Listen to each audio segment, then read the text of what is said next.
So you might be wondering why I'm reviewing The Good Dinosaur again. I mean, you saw me and my brother talk about it and rip it to shreds and agree with everyone that's absolutely awful.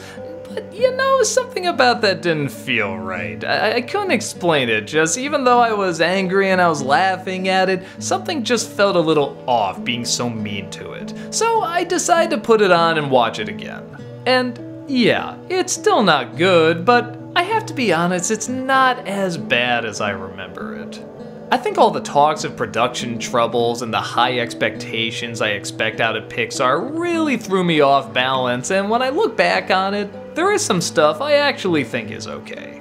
In a very bizarre parallel universe, but in some strange way not bizarre enough, dinosaurs and humans live at the exact same time.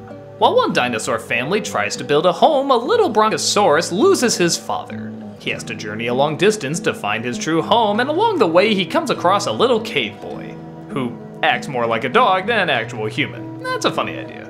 The dinosaur hates the cave boy because he blames him for his father's death, but over time, as you'd imagine, a little bit of a friendship forms, and they learn to live with each other and help each other survive.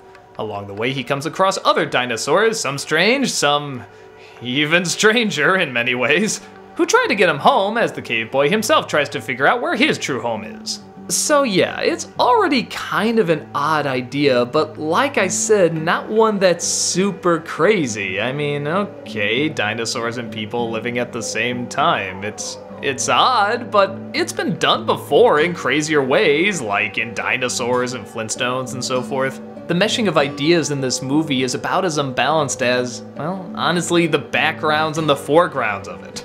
The backgrounds in this movie are unbelievable. Every single time I look at it, I swear they're real. I swear I'm just looking at this beautiful sunset and these real rocks, but then you just see these really fake, weirdly designed, cartoony dinosaurs that are just so distracting. I'm not gonna act like the CG in Dinosaur was anything great, but at least it kinda matched that more realistic background. Here, it's just so odd. The world tries to have some references to modern day stuff, like these kind of weird cowboy dinosaurs that don't ride horses but kind of run like they're half horse, half cowboy. It's so weird.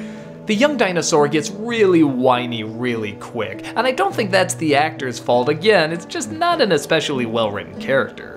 The cave boy at times is a little interesting, but maybe that's because he never talks, and a lot of his expression has to be done through just his big dog-like eyes and weird movements, and I don't know, there's almost something there. Like when he sees other cave people and they kinda do want to get closer but don't want to get closer, and there's no talking at all, it's just very atmospheric, and a scene like that I almost felt really leapt off the screen and was really powerful, but just something doesn't quite fit. Maybe because there's not a clear vision of this movie, it never came across as anything that strong. But as I say that, I have to admit it's not one of the worst visions I've seen, it's just kinda clumsy. It's like it needed one more rewrite, okay, 2 more rewrites. But they were on a deadline and couldn't get them in time. You hear stories all the time about movies that have terrible productions and go from director to director and writer to writer and producer to producer, and yeah, I guess this is one of those movies and you can clearly tell, but at the same time, I've seen worse movies like that. It is still a very basic journey film about 2 characters that have to bond, and there is a lot of nice scenery and starts of good ideas and some quiet moments and some scenes that are almost heavy but don't quite hit.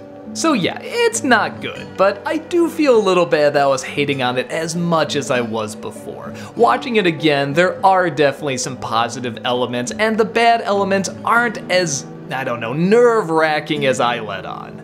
I feel like a lot of people worked hard to pull something out of this, something that at least looked decent, and yeah, it does look decent. Not great, especially by Pixar standards, but you can show a little kid this and it would be totally fine.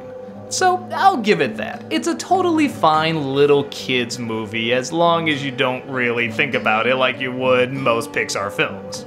But it is a Pixar film, and we do hold them to a very high standard. So I guess what I'm getting to is The Good Dinosaur is bad, but not as bad as I originally thought.